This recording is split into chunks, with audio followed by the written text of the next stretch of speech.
Attracting qualified candidates to healthcare jobs is a difficult challenge. Talent shortages mean that recruiting teams have to work harder and more creatively to produce a talent pipeline. In the past, creative was often synonymous with expensive, but in today's business climate, expensive is not an option. In a recent HCI webcast, Jason Whitman of Indeed discussed best practices and success stories from healthcare clients using pay-per-click recruitment advertising to lower their cost per applicant and cost per hire. I want to talk a little bit about the benefits. So why am I sharing this content with you? Why is this helpful?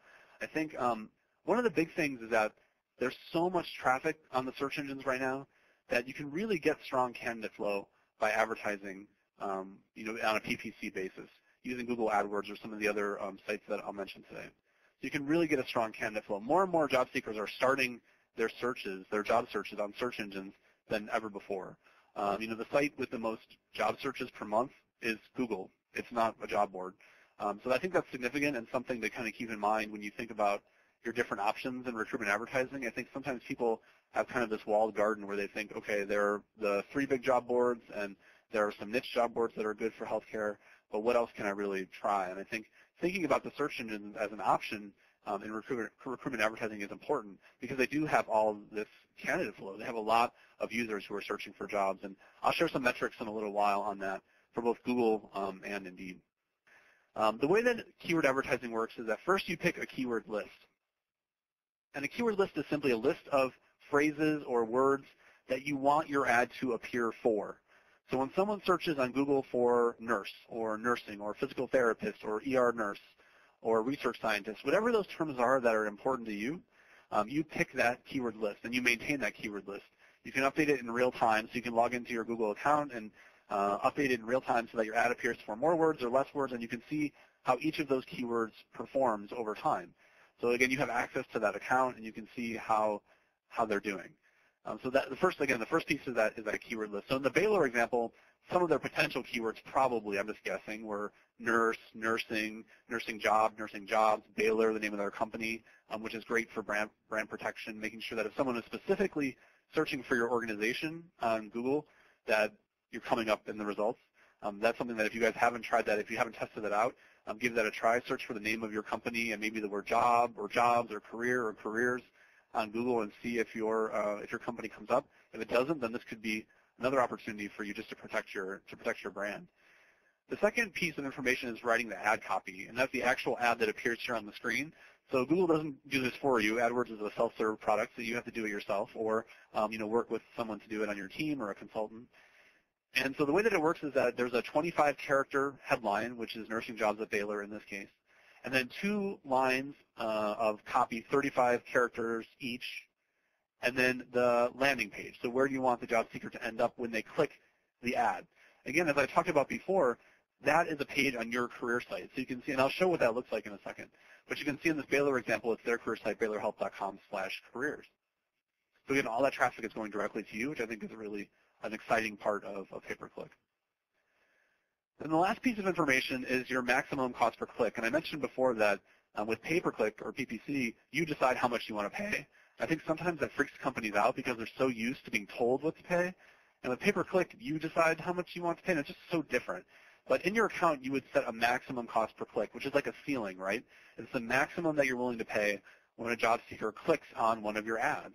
So you decide what that is. That could be $1, that could be $5, that could be 25 cents. And it can vary. So for certain types of positions, you might decide that it's $1. And for a different type of position, you might say that it's 50 cents. And you have that flexibility. You can create as many ads as you want. There's absolutely no limit. I wanted to share some information about job sponsoring as well. And that's how niche search engines work, like in Indeed or some of our competitors, where you're sponsoring specific positions. With Google, you're just writing ads and you can link them wherever you want. On Indeed, things work a little bit differently. And so in terms of the setup, how it's slightly different than keyword advertising, you still are specifying your maximum cost per click. You're still setting that ceiling. So this is the maximum I'm willing to pay when a job seeker clicks on one of my ads. That works exactly the same way.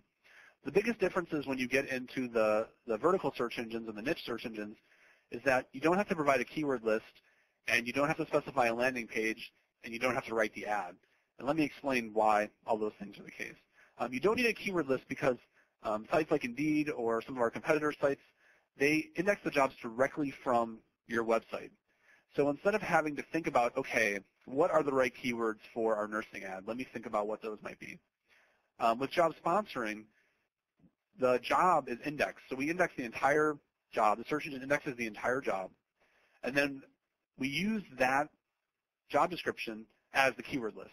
So we look across the entire job description to make the best match for what the job seeker is looking for. So it kind of happens automatically. So from a maintenance standpoint, it's a lot easier.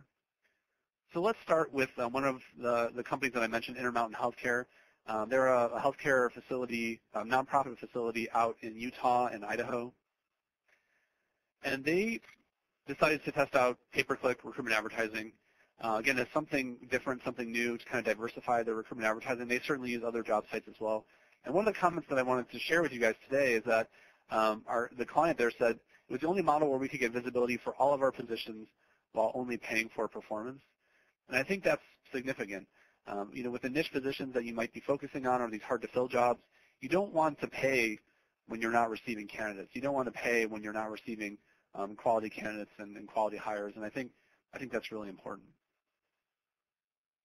The next success story I wanted to share is from Tuality Healthcare. They're out in Oregon, and they shared some of their metrics with me as well.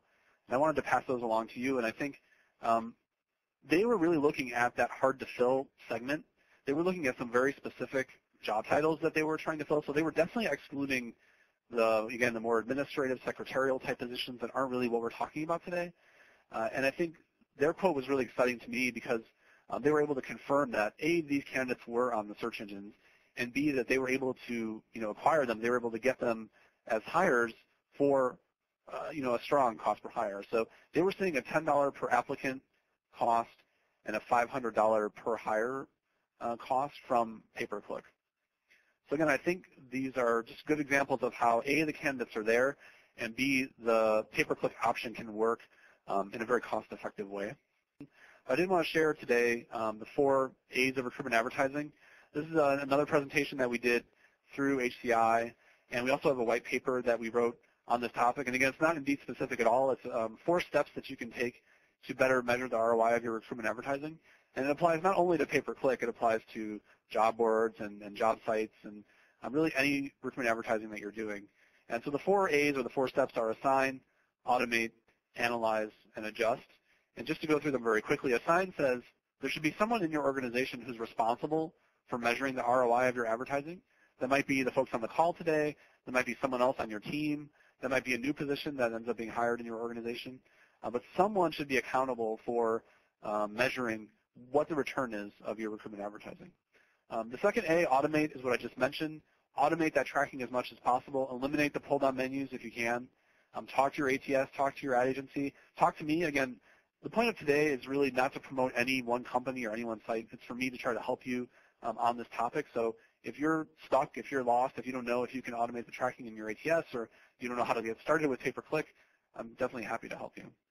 The third A is to analyze your results, which I think is just logical, right? When the data comes back in and you're confident that it's good data, you can analyze which sites are performing the best. So is pay-per-click outperforming job boards? Is pay-per-click outperforming our print advertising? That's the type of analysis you want to be able to do. And then the last step is to adjust. So once you've done your analysis and you have the data in your hands and you're very excited about it, you can make adjustments. You can say, okay, pay-per-click is outperforming everything else. Let's shift budget there. Or pay-per-click isn't working at all. Let's figure out what's not working, what's going wrong.